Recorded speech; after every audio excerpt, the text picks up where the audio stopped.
कितने ऐसी महिलाओं को अभी तक इसने धोखा दिया है। और शिकायतकर्ता ने बताया कि उन्होंने जीवनसाथी.com पर अपना एक प्रोफाइल बनाया था। खुसरो दरिया प्रेम का उल्टी वाकी धार, जो उतरा सो डूब गया, जो डूबा सो पार। अमीर खुसरो ने ये जो दोहा लिखा ये आज भी सटीक है। आज प्यार के लिए तरसती और तड़पती दुनिया की हालत कुछ ऐसी ही है, क्योंकि प्यार के दरिया में उतरे कुछ लोगों के साथ ऐसा हुआ कि जब वो उस दरिया में डूबने के लिए उतरे तो ना तो वो डूबे और ना ही वो पार लगे। अब कुछ अपने बाल नोच रहे हैं तो कुछ अच्छे खासे कंगाल हो चुके हैं। प्यार के लिए उतावली दुनिया के साथ एक गोरख धंधा हो रहा है। आपने कभी कोई डेटिंग ऐप या मैट्रिमोनियल ऐप यूज किया है या कर रहे हैं? अगर कर रहे हैं तो ये वीडियो देखने के बाद आप उन्हें तुरंत अनइंस्टॉल कर देंगे। जब वहाँ कोई मैच आता है तो कैसे मन में लड्डू फूटने लगते हैं ना। होता है भाई, बहुत लोगों के मन में यही होता है। और बहुत से लोग तो ऐसे हैं जो डेटिंग ऐप्स पर घंटों बिताते हैं अपने सपनों का राजकुमार या राजकुमारी ढूंढने के लिए,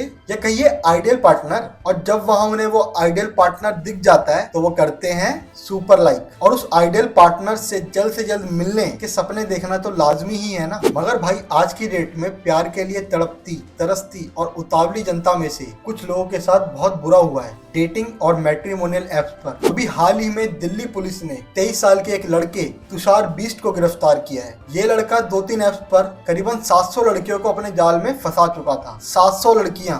उन ऐप्स पर उसने फेक प्रोफाइल बनाकर खुद को यूएस बेस्ड मॉडल बताया और किसी ब्राजीलियन मॉडल की फोटोज इस्तेमाल की। तुषार नाम का ये लड़का धीरे धीरे उन लड़कियों से दोस्ती करता और फिर उन लड़कियों को उनके प्राइवेट फोटोज और वीडियोस शेयर करने के लिए कन्विंस कर लेता। लड़कियां जो प्यार या शायद जीवन साथी की तलाश में थी, इसके जाल में फंस गई। मतलब बंदे की कन्विंस करने की क्षमता देख रहे हैं आप। और यहीं से तुषार का असली खेल शुरू होता था। तुषार इन फोटोज और वीडियोस का इस्तेमाल करके लड़कियों को ब्लैकमेल करता। ब्लैकमेल, धमकी देता कि अगर वो उसकी मांग पूरी नहीं करेंगी तो वो उनकी उन अतरंग फोटोज और वीडियोस को सोशल मीडिया और डार्क वेब पर लीक कर देगा। मतलब फोटो में दिखाए गए गुड लुक्स बातों से किसी को कन्विंस करने की अपनी पावर और अपने शातिर दिमाग से किस तरह इस लड़के ने जाल बिछाए होंगे, जरा सोचिए। कई 100 लड़कियों को अपने जाल में फंसाने के बाद तुषार ने जब यही same modus operandi Delhi university की एक छात्रा के साथ की तो उसने इसकी जानकारी पुलिस को दी, जिसके बाद तुषार को अरेस्ट किया जा सका। हालांकि तुषार के पास नोएडा की एक कंपनी में जॉब भी थी। और जॉब की बात हमने आपको इसलिए बताई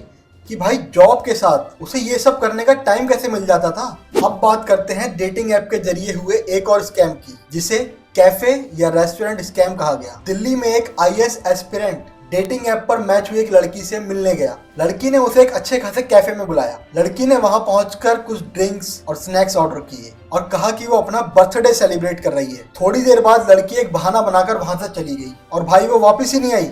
जब लड़के ने उस कैफे के स्टाफ से बात की तो पता चला कि उस सब खाने पीने का बिल 1,20,000 रुपए था, जो वो अब उस लड़के को भरना था। लड़का बिल देने से मना करता रहा, मगर कैफे स्टाफ ने उसे धमकाकर पैसे ऐंठ लिए। और देखिए, हैरान करने वाली बात यह थी कि उस कैफे वालों ने उस बिल में उन ऑर्डर्स के दाम इतने ज्यादा लगा रखे थे कि मानो वो ऑर्डर्स सोने चांदी के बर्तनों में सर्व किए गए हों। ये अपने तरह का कोई इकलौता मामला नहीं है, ऐसे बहुत से केस हुए हैं। ऐसे केसेस में अक्सर लड़की कोई बहाना बनाकर चली जाती है, या कहिए जहाँ पर लड़की को किसी का फोन आता है, जिसके बाद लड़की परिवार में या अपने किसी दोस्त के साथ इमरजेंसी का बहाना बनाकर वहां से चली जाती है और उस सारे खाने का बिल लड़के को भरना पड़ता है। और एक और बात कॉमन है कि ये बिल अक्सर उम्मीद से बहुत ज्यादा होता है। और कई जांच में सामने आया है कि ये ऑर्गेनाइज्ड गैंग्स के काम होते हैं, जो डेटिंग ऐप पर प्रोफाइल्स बनाकर लड़कियों के जरिए लड़कों को फंसाता है। और ऐसे ठगी वाले गिरोह में शामिल हर शख्स का ऐंठी गई रकम में कुछ परसेंटेज होता है। अगर आप सोच रहे हैं कि ये सिर्फ कहानियां हैं तो मैं आपको बता दूं कि ये दोनों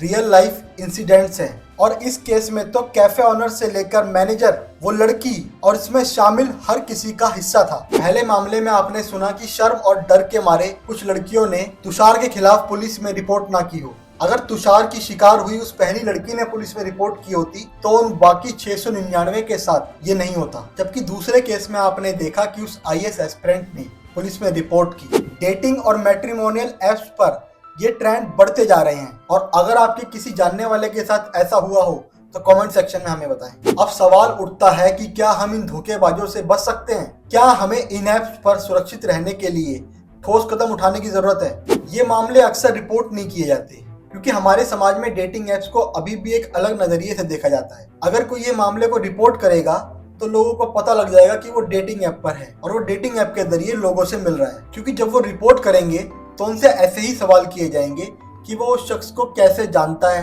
या जानती है और वो उससे कहाँ मिला या मिली। ऐसा लगता है जैसे डेटिंग और मैट्रिमोनियल एप्स पर पार्टनर ढूंढना मतलब भूसे के ढेर में सुई तलाशना। ऐसे में जरूरी है कि आप सतर्क रहें, अपनी प्राइवेसी का ध्यान रखें, किसी पर जल्द भरोसा ना करें और अपने मैच की हर छोटी से छोटी बात को अपने माइंड में ठीक से प्रोसेस करें, जिससे अगर उस शख्स में कोई रेड फ्लैग हो तो वो आपको पहले ही समझ आ जाए। और डेटिंग और मैट्रिमोनियल एप्स पर जो एक बात कई बार देखने को मिली है वो ये है कि वहाँ लोग अक्सर अपनी सही जानकारी शेयर नहीं करते। मसलन हो सकता है कि कोई लड़का शादीशुदा हो या डाइवोर्सी हो या कोई और कारण हो और उसने उस चीज को वहाँ शेयर ना किया हो। तो आपके द्वारा हर चीज को सावधानी पूर्वक जांचना बहुत जरूरी है और कभी भी अगर कोई आपको ब्लैकमेल करने की कोशिश करे तो तुरंत पुलिस से संपर्क करें। याद रखिए, आपकी सुरक्षा और आपका आत्मसम्मान सबसे ऊपर है। ऐसे ही और वीडियोस के लिए हमें लाइक, शेयर और सब्सक्राइब जरूर करें और YouTube पर इस वीडियो के डिस्क्रिप्शन को जरूर चेक करें, वहां आपके लिए एक सरप्राइज है। मिलते हैं अगले वीडियो में।